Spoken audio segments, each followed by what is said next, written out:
মিলাদ পাক, মজলিস পাক ও সর্বপ্রথম মেদিনীপুর শরীফে এই আলম পাক ইমামে হুসাইনের আলম পাক আমরা যেটা এখান থেকে বার করি সেটা বার করে মওলা পাকের রওজা পাক হয়ে রওজায়ে আকদাস হয়ে আমরা ফিরে আসি।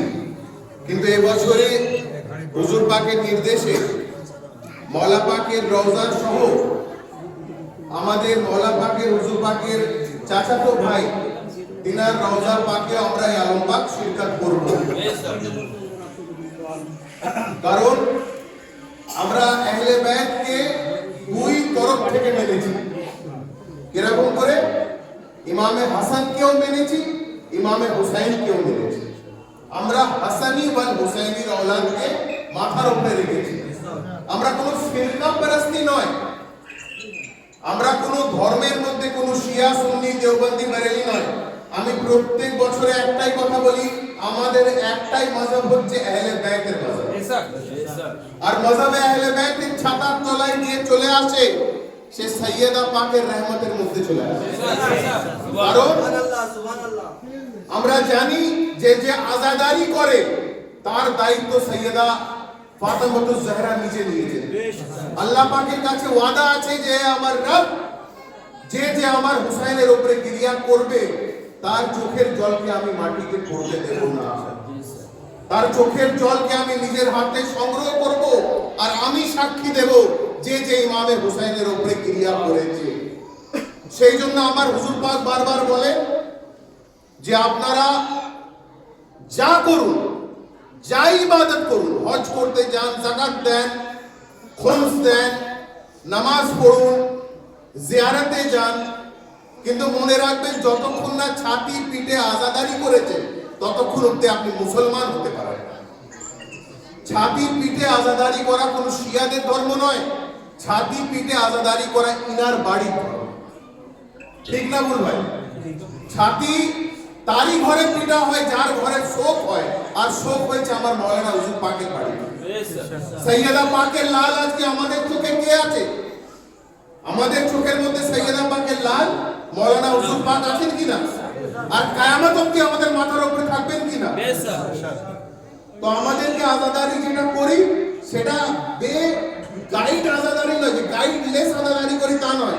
আমাদের আযাদারির মধ্যে গাইড আছে আর সাইয়্যিদা পাকের লাল আছে। কারণ আমাদের আযাদারির সাক্ষী খুদ সাইয়্যিদা পাক দিবেন, তার লালের দ্বারাই দেবেন।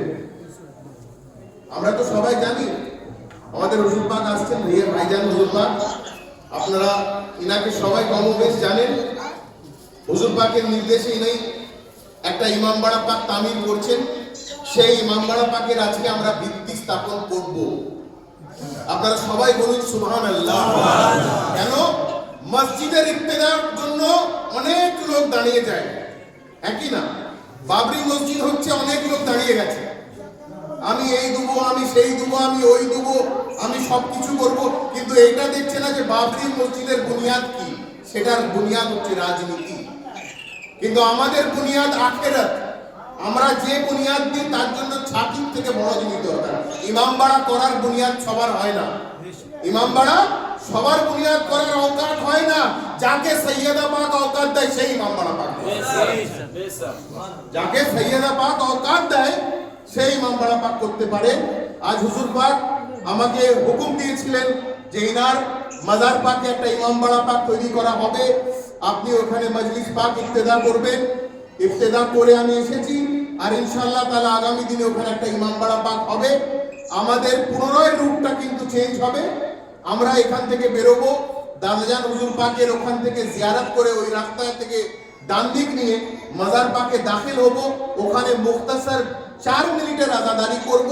আযাদারি করে ফিরে এসে আমরা মওলা পাকের রওজা পাক হয়ে যেমন ভাবে পথ নির্ধারিত করি আমরা সেটা করব। কারণ ইমামবাড়া পাক তামির করান কে? সাইয়্যিদা পাক। আর ইমামবাড়া পাকের মালিক আছে হাসান ও হুসাইন। তো সেই জন্য আমার হুজুর পাক হাসানি ওয়াল হুসাইনি, আমার হুজুর পাকের মধ্যে শুধু ইমামে হাসান বিরাজমান নয়, ইমামে হুসাইন বিরাজমান নয়, আমার হুজুর পাকের মধ্যে হাসান ও হুসাইন বি বিরাজমান। তাই জন্য আমার হুজুর পাক নাজাফুত তুরফাইন। আমি একটা ছোট্ট ওয়াকিয়া আপনাকে বলে আমার বক্তব্যে একজন বৈশিষ্ট্য লোককে দেব, যিনি নিজে সৈয়দা পাকের লাল, আমাদের হুজুর সৈয়দ শাহিদ আলী শাহ, যিনি আমার মুখ থেকে আপনারা অনেক কিছু শুনেছেন, কিন্তু মৌলানা হুজুর পাকের কারামাত আপনি আজকে ওনার মুখ থেকে মুক্তাসার শুনবেন। কারণ উনি কিছু কিছু ওয়াকিয়া যেটা নিজের চোখে দেখেছেন, যেই জিনিসগুলো উনি চোখে দেখেছেন সেগুলো আজকে আপনার কাছে বায়ান করবেন। মনে রাখবেন ভাই, আপনাদেরকে বলি, যত আপনারা মাথা ঢুকে দেন, ইলম যতক্ষণ না বুকে ঢুকছে ততক্ষণ হবে না। আর ইলম দেনে वाला হচ্ছে আহলে বাইতের আওলাদ, ঠিক কি না বল? তো আমি একটা ছোট্ট ওয়াকিয়া আপনাকে শোনাচ্ছি, আজ থেকে তাল্লুকাত করে আপনাকে 1400 বছর অবধি পিছনে। হযরত বিলাল এ হাবাসীকে আপনারা সবাই জানেন তো? সবাই জানেন। হযরত বিলাল এ হাবাসী, এটা কথা ধরবে, হযরত বিলাল এ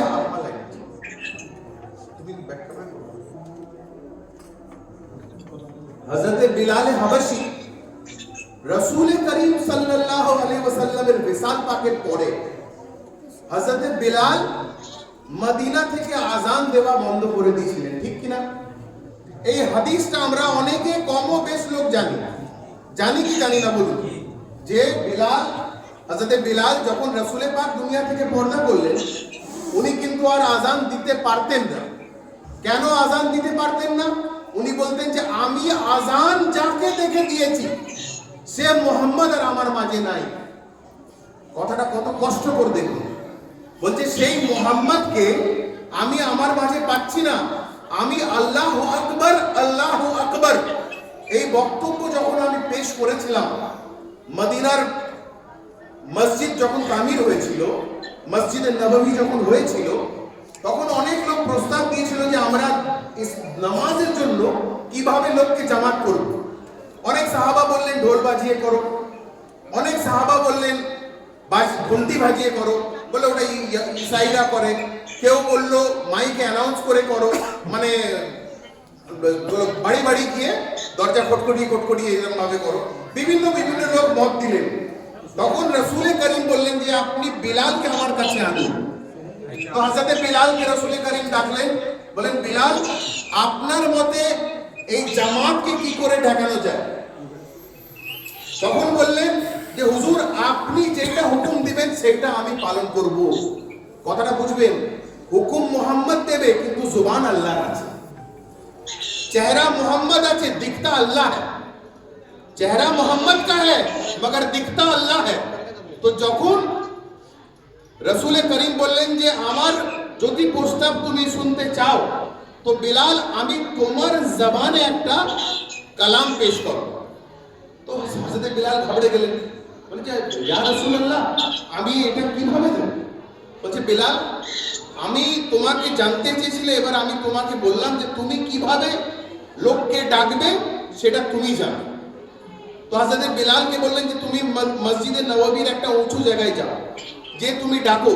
তো হযরত বিলাল কি করলেন, ওখানে দেখে ঘাবড়ে গেলেন যে আমি লোককে জামাত করব কি করে। উনি সব সন্দেহ একদিকে করে রাসূল করিমের দিকে তাকালেন। কার দিকে তাকালেন? রাসূল পাকের দিকে তাকালেন। কারণ হযরত বিলালের জন্য কিবলা भी रसूल है, काबा भी रसूल है। हज़रत बिलालेर জন্য किबला भी रसूल है तो काबा भी रसूल है। तो हज़रत बिलाल बोललेন যে আল্লাহু আকবার আল্লাহু আকবার, আশহাদু আল্লা ইলাহা ইল্লাল্লাহ ওয়া আশহাদু আন্না মুহাম্মাদার রাসূলুল্লাহ। তখন রাসূল করিমের চেহারায় একটা হাসি এলো। কি এলো? রাসূল করিমকে যখন আমাদের গা কাটা দিয়ে উঠছে, যখন রাসূল করিম দেখছেন হযরত বিলালের চোখের সাথে রাসূলের চোখ মিলে আছে, আল্লাহু আকবারের বাণী এলো। রাসূল বিলালকে দেখছেন, বিলাল রাসূল করিমকে দেখছেন। দেখতে দেখতে একটা তাল্লুকাত হলো। সেই তাল্লুকাতের মধ্যে একটা আওয়াজ উঠলো, তাকে বলা হলো আল্লাহু আকবার আছে, আমি সাক্ষী দিচ্ছি আল্লাহ এক আছে এবং সাক্ষী দিচ্ছি মুহাম্মদ তার রাসূল আছে। বেশক এটা কি ছিল? এটা কোন তাহরিক ছিল? এটা কোন ওহী ছিল? না এটা কোন ফেরেশতার কল ছিল? এ ছিল মুহাম্মদের ताल्लुक बिलाल के साथ। ये था मोहम्मद का ताल्लुक, हुजूर ये मोहम्मद का ताल्लुक था बिलाल के साथ। और बिलाल का ताल्लुक था मोहम्मद के साथ। इस ताल्लुक में एक शख्सियत खुश हुआ, वो था रब्बुल आलमीन। ये ताल्लुक में एक शख्सियत खुश हुआ, वो था रब्बुल आलमीन। जब আযানের বাণী এলো তখন আল্লাহ পাক আরশ থেকে বললেন যে সুবহানাল্লাহ, এর থেকে বেহতরিন কালাম দুনিয়াতে হতে পারে না। সেই কালাম পেশ হলো আযানের রূপে, সেই কালাম আযানের রূপে পেশ হলো যে আল্লাহ এক আছে, আল্লাহ আকবার আছে, আমি সাক্ষী দিচ্ছি আল্লাহ এক আছে। কারণ কেন, যত জুলম ও সিতম হযরতে বিলাল সহ্য করেছিলেন জীবনে, কোনো সাহাবী সহ্য করেননি। আর হযরতে বিলাল কোনোদিন ভেবে পায়নি যে একটা গোলামকে, একটা হাবশী নৌকরকে এত বড় রুতবা মুহাম্মদ দিয়ে দিলেন। বলুন সুবহানাল্লাহ। নারে রিসালাতের নারা লাগান,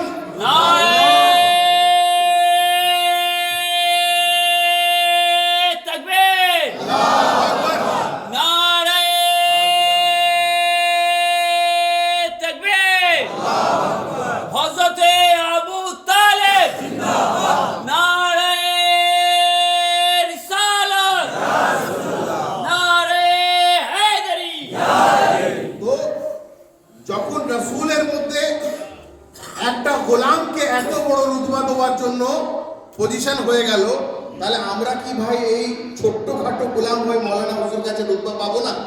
বেশক পাবো, বেশক পাবো। কারণ এই রুতবার ডিউটি অন্য কারণ নয়, খুদ মুহাম্মদে মুস্তাফা। তো আমি আমার বক্তব্যে ফিরে আসছি। যখন হযরতে বিলাল আযানের বাণী দিলেন, তখন আল্লাহ এত খুশ হলেন যে এটাকে আমাদের আযানের রূপে ডিক্লেয়ার করে দিলেন। মুহাম্মদ মুস্তাফা বললেন, जो यही मुझे पसंद है यही रब को पसंद है, यही कौल खुदा है और यही আযান রুদা है। এই আযান হয়ে গেল আমাদের। তো আযান মুহাম্মদকে দেখে যতবার দিতেন, তো হযরতে বিলাল রাসূল করিমকে দেখতেন আর আযান দিতেন। উনি জানতেন না কিবলা কোন দিকে, উনি জানতেন না কাবা কোন দিকে, উনি জানতেন না কাকে আল্লাহ বলে চিনি, উনি জানতেন না কি জাহান্নাম আছে কি জান্নাত আছে, উনি জানতেন না কোথায় কাউসারের পানি আছে। উনি জানতেন শুধু একটা জিনিস, যে আমি মুহাম্মদকে মহব্বত করি। কেন? মুহাম্মদ আমাকে মহব্বত করেছে। একটা হাবাসী গোলামকে এত বড় রুতবা দিয়েছে যে আমার সাথে বসে খাওয়ার মতো, যে মুহাম্মদ যার রুতবা ইমামুল আম্বিয়া, যত নবীদের ইমাম, যত ইমামের বাদশা, আল্লাহর পরে যদি কোনো রুতবা আছে তো মুহাম্মদের আছে। আল্লাহর পরে যদি কোনো রুতবা আছে তো মুহাম্মদে মুস্তাফা। সেই মুহাম্মদে মুস্তাফা একটা হাবশী গোলামকে নিজের সাথে বসিয়ে খাচ্ছেন। আজ হুজুর পাকের সেই রহমত আমাদের চোখে নেই, সেই রহমত আমাদের কাছে নেই। আমরা কি এই জিনিস থেকে অবগত? হুজুর ওই রহমত দেন যে রহমত আমাদেরকে রাসূল করিম দিয়ে গেছেন। তো সেই আযান দিতে দিতে যখন হযরতে বিলাল মুহাম্মদে মুস্তাফার পর্দা নেওয়ার কথা শুনলেন, তো হযরতে বিলালের মতো আযাদারি ওই সময় কেউ করেনি। খুব করেছিলেন, খুব কষ্ট পেয়েছিলেন, এবং এমন কষ্ট পেয়েছিলেন যে কেঁদে কেঁদে উনি মদিনা ছেড়ে দিয়েছিলেন। যে আমি যাকে দেখে আযান দিই, আমি যাকে দেখে আযান দিই, সে আযান দুবার তো নেই। এ আল্লাহ, আমি কি করে বাঁচবো দুনিয়াতে? আমি যাকে মহব্বত করেছি, যে আমাকে মহব্বত করেছে, আমি তাকে ছাড়া কিভাবে দেখবো? তখন মুহাম্মদে মুস্তাফা একটা আওয়াজ ওনার খাবে যে এ बिलाल, मैं तुम में अभी भी जिंदा हूं जैसे जब मैं था, तुम मदीना जाओगे। हजरत बिलाल मदीना ঢুকলেন রাসূল করিমের বিসালের পরে।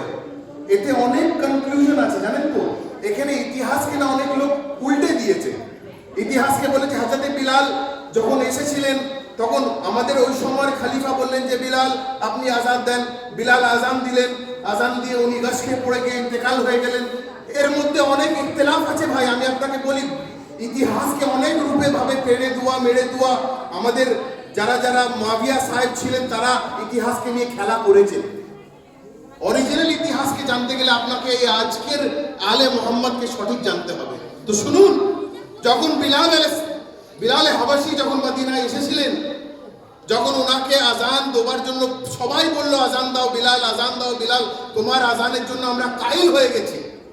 তখন হযরত বিলাল বলছেন আমি আযান দিতে পারবো না, আপনি আমাদেরকে মজবুর করেননি। হযরত বিলালের আযান শোনার জন্য যখন পুরো মদিনাবাসী কাইল, তখন হযরত বিলাল আযান দিতে পারছেন না। ওই সময় ইমামে হুসাইন যাচ্ছিলেন, ওই সময় ইমামে হুসাইন যাচ্ছিলেন। তো দেখতে দেখতে হযরত বিলালের কাছে এসে বললেন যে বিলাল কি হয়েছে, তুমি কেন কষ্ট পাচ্ছ? কথাটা খুব লক্ষ্য করে শুনবেন। হযরত বিলালকে ইমামে হুসাইন বললেন যে তুমি কেন কষ্ট পাচ্ছ, তুমি কি আজান দিতে পারবে না? আমার উম্মতের লোকেরা তোমার কাছে চাইছে, যে একটা আবেদন করছে, তুমি আজান দাও। বলছেন মওলা আমি কি করে আজান দেব, আমি যাকে দেখে আজান দিতাম আমি সেই তো আর আমার সামনে নেই। তখন মওলা হুসাইন বললেন যে বিলাল তুমি আমার দিকে দেখো, আমার মধ্যে কি মোহাম্মদ খুঁজে পাচ্ছ না? বলুন সুবহানাল্লাহ। সুবহানাল্লাহ, সুবহানাল্লাহ। হুসাইনের হাদিস, এই হাদিসকে লুকিয়ে দেওয়া হয়েছে, এই হাদিসকে গায়েব করে দেওয়া হয়েছে। সুন্নাতের লোকেরা গায়েব করে দিয়েছে। কেন গায়েব করে দিয়েছে? হাত বাইতে কাবে আহলে সুন্নাত ওয়াল জামাত पे ईमान लाए। अरे बोका पहले अहले बैत पर ईमान लाओ फिर सुन्नत पे आ सकोगे। पहले अहले बैत पे ईमान लाओ फिर घर में, जब तक घर में घुसोगे नहीं तो देखोगे कैसे लाइट कहां लगा है। तुम बाहर से रोशनी तो देख सकोगे मगर घर में नहीं घुस के तुम कुछ नहीं देख पाओगे। তখন হযরত বিলালকে ইমামে হুসাইন বললেন যে বিলাল তুমি আমার মধ্যে কি মুহাম্মদ দেখতে পাচ্ছ না? তখন হযরত বিলালের চোখের আঁসুকে মওলা হুসাইন পুছলেন। যেভাবে উনি হযরত হাবিবকে मोहब्बत করতেন, मौला हुसैन हजरत बिलाल चोखेर आंसू के पूछे बोलें जे तुम्हारा मोहम्मद कहीं नहीं गया। हजरत बिलाल के मौला हुसैन बोलें जे बिलाल तुम्हारा मोहम्मद कहीं नहीं है, वो यही है, जरा मुझे देखो तो सही, क्या मैं मोहम्मद नहीं हूँ? जरा मुझे देखो तो क्या मैं मोहम्मद नहीं हूँ? हजरत बिलाल मौला हुसैনের পায়ে পড়ে গেলেন, বললেন মওলা আপনি কি বলছেন, আপনি কি ভাবছেন আমি আপনাকে মোহাম্মদের রূপে জানি না?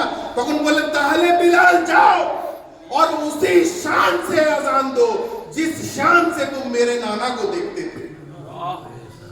ऐ बिलाल तुम जाओ उसी शान से अजान दो जिस शान से तुम मेरे नाना को देख के देते थे। हजरत बिलाल ছিলেন আজাদার, বললেন মওলা আপনি আমাকে যদি হুকুম দিচ্ছেন আজান দিতে, আমি কিবলা জানি না, কাবা জানি না, মসজিদ জানি না, আখিরাত জানি না, আমি কিন্তু ওই মদিনার জায়গায় উঠে আপনাকে দেখে না আজান দেব। বলুন সুবহানাল্লাহ। তো সেই সময় হযরত বিলালকে আজান দেওয়ার হুকুম হলো। হযরত বিলাল উঠলেন, মওলা হুসাইনের দিকে তাকালেন, আঙ্গুল তুলে বললেন আশহাদু আল্লা ইলাহা ইল্লাল্লাহ ওয়া আশহাদু আন্না মুহাম্মাদ রাসূলুল্লাহ ওয়া আশহাদু আন্না আলিয়ান ওয়ালিউল্লাহ ওয়া আলু মুহাম্মাদ খায়রুল বারিয়া ওয়া আলু মুহাম্মাদ খায়রুল বারিয়া ওয়া আলু মুহাম্মাদ খায়রুল বারিয়া। আমাদের আজানের অরিজিনাল আজান যে আছে না হুজুর পাকের থেকে জেনে নেবেন। অনেক লোক অনেক আলিউল ওয়ালিউল্লাহকে অনেক করেন, কনভার্ট করে দেন। আমরা কি করে বলতে পারি ওয়াশহাদু আন্না আলিয়ান ওয়ালিউল্লাহ ওয়া আলু মুহাম্মাদ খায়রুল বারিয়া ও খিলাফাতুহু বিলা ফাসল, উইদাউট এনি কম্পিটিশন আমরা মাওলা আলীকে নিজের খলিফা মানি। উইদাউট এনি কম্পিটিশন মাওলা আলী আমাদের মাথার তাজ। যেরকম ভাবে ইমামে হুসাইন আমাদের মাথার তাজ, যেরকম ভাবে মাওলা হাসান আমাদের মাথার তাজ। যখন আমরা মাওলা আলীর পরে হাসান ও হুসাইনকে মানলাম, তো আজকের ডেটে আমরা হুজুর গৌসে পাককে কেন মানব?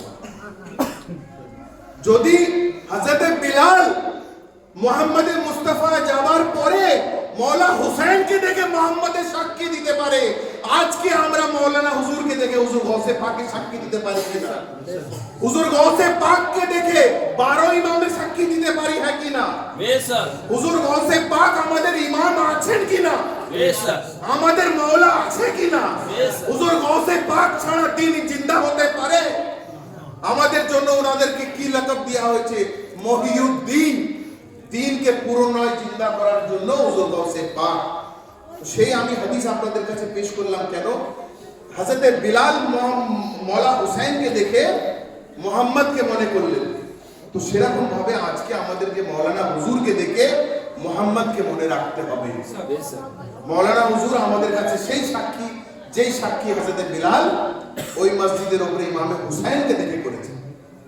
এর মধ্যে ইখতিলাফ অনেক ছিল, সেটা বলতে গেলে অনেক টাইম লেগে যাবে, কিন্তু আমি আপনাদের কাছে অনুরোধ করব আমাদের যে খাস মেহমান হুজুর শাহিদ সাহেব আমাদের কাছে এসেছেন, হুজুর উনি কিছু বয়ান করবেন, মুখতাসার বয়ান করবেন আমার হুজুর পাকের শানে, আপনারা একটু দয়া করে শুনবেন। এই বলে আমি আমার বক্তব্য শেষ করছি। আসসালামু আলাইকুম ওয়া রাহমাতুল্লাহি ওয়া বারাকাতুহু।